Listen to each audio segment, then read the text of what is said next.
players active on NFL rosters. Nobody has more than the Crimson Tide. And when you have great players on the field, they deliver memorable moments. Like, how about 2009? Alabama ranked second, undefeated. Greg McElroy finds his team down. He just kept converting third downs. Julio. And the 15th play of a 7-minute drive is not Julio, but Roy Upchurch. And Alabama escapes 26-21. Saban would go on to win his first title.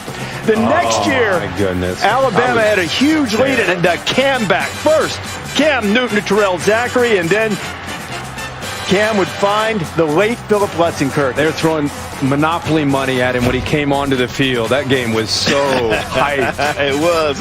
And then 2013, this was one of the most memorable games in the history of the sport. Alabama was attempting a 57-yard field goal to win it, and Chris Davis, known for elite speed and big plays, would go kick six on the people.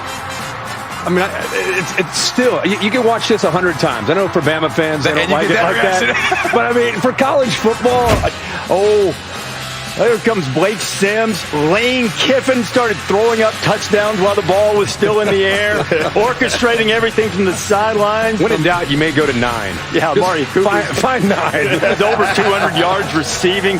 Alabama won it 55-44. And speaking of the guy who was in charge and put the 55 points up on the board, Lane Kiffin gets his first Egg Bowl game against Mississippi State. This is Thursday, with the Rebels enjoying a little Thanksgiving dinner as they get ready. A lot of times, historically, they played the game on Thanksgiving night, but you might recall what happened exactly a year ago today on Thanksgiving night. Mississippi State and Ole Miss. Garrett Schrader gives Bully a 21-14 lead, and then Matt Corral to Elijah Moore. And Elijah, Don't do it. No. But he did it. Unsportsmanlike conduct. Should have made the extra point from Luke Logan wide right, and Mississippi State escaped 21-20. So it was 1 year ago today that Elijah Moore marked his territory in that Starkville end zone, and from there it was a steady stream of coaches having to remark territory across the fruited plain, from Oxford to Pullman to Hawaii and to Starkville. Some coaches got fired and uprooted. Others had great new opportunities. Now, it was an uncharacteristic move for Moore. He leads the SEC in receiving, and he has been in the flow all season long. He talked with Maria Taylor, and he's sure to mind his P's and Q's this time, especially the former. Corral towards the goal line. It is caught. It is a touchdown. Elijah Moore, and they're an extra point away from tying the game. And penalty markers get thrown after the play. Sportsmanlike conduct foul. 8 on the offense. The kick is up, and it is no good. It just happened, spur of the moment. It wasn't planned. A lot of people thought it was planned. It wasn't planned.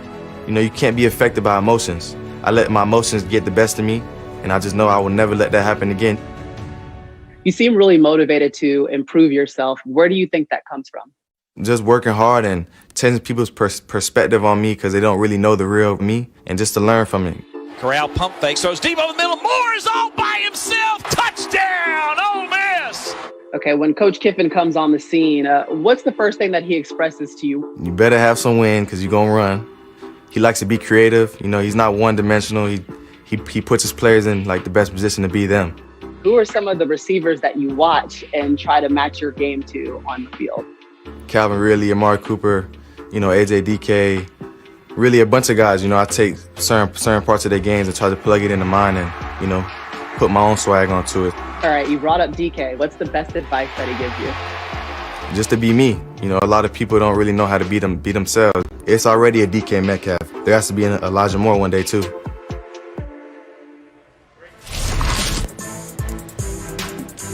So Elijah Moore has just been sensational. He has flourished in the Lane Kiffin offense. So Lane and Leach get their first taste of the Egg Bowl, and as much disdain as there is between those two, it'd be nice if those two didn't like each other, but that is not the case. You know, just over the years, even as I was a kid, I know it was always an incredibly intense game. I know it's very meaningful to people, and I know that it's in conversation all year round, you know, every day. There's not a day I don't hear somebody mention the Egg Bowl. So it's exciting to be a part of it. I'd known about it, just from watching. I think, used to be on Thanksgiving a lot, and then my brother being here for a number of years. So it's a big game. So we need to play really well. It's a big deal. All the Apple Cup people out there that don't get to have an Apple Cup, come celebrate the Egg Bowl with us.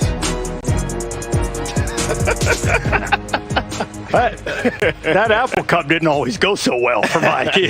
4 o'clock Eastern on the SEC Network, Mississippi State and Ole Miss. These two have met before, Lane and Leach. You remember what happened? What happened? 2013, 10-7. Leach didn't have an offensive touchdown, and Kiffin's quarterback had 54 yards passing, and he lost. There's a couple That's games not going to happen today. No, it's going to be a little different today.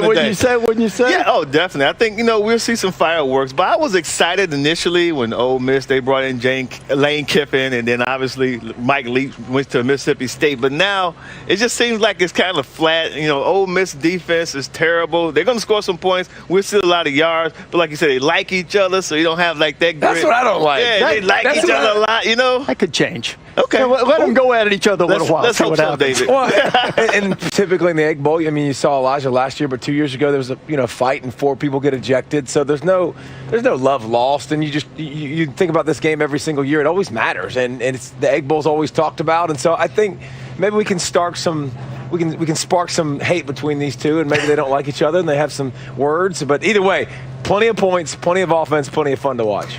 I spent plenty of Thanksgivings down in Oxford and Starkville with Mikey Tirico and Lee Corso and the crew on Thursday nights. A lot of Turkey Bowl backyard football games that were a lot of fun. We missed. Dez would be disqualified from being able to participate too fast. So would you. You're too talented as well. The rest of us had a lot of fun in Turkey Bowl, but this game, they hate each other. Yeah. So I love watching games where they hate each other. It's a classic rivalry. I don't know if the coaches hate each other, but the players definitely hate each other. Definitely. And if we, just to let everybody know, when we say hate, we mean like in a football competitive kind of way. Not like the real stuff. No, the fun Get stuff. after it. Get after it. Fun stuff. Yeah, Get rivalry after it. stuff. Talk a little trash, a little rivalry. Kill 'em. That's what you want. You're going to get that from Mississippi State and Ole Miss. Chef Taylor Neary from Holmes at the Home Depot Backyard Game Day. They're cooking up some pork tacos, pineapple salsa, got some charred red peppers in there, some healthy stuff and some tasty stuff going on. Is that a Kennesaw State sign? They can get in there. Go Owls, I think. Falling arrests, lights going out the stadium. What else could we do to have... You had one job in college football from this past week, and the return of Trevor Lawrence. But Dabo had other things on his mind after the Florida State game got canceled. I'm not really worried much about what they say down there in Tallahassee, that's for sure. I've been in this league 18 years. I've been the head coach here 12. They've had 3 head coaches in 4 years. So decisions that they make, I'm not going to worry about advice from Tallahassee. Pittsburgh now. Florida State may come up later. Coca-Cola bringing fans together this season as we check in with our virtual Coca-Cola Section 0. Boy, you wait till Florida State gets good. Let's go.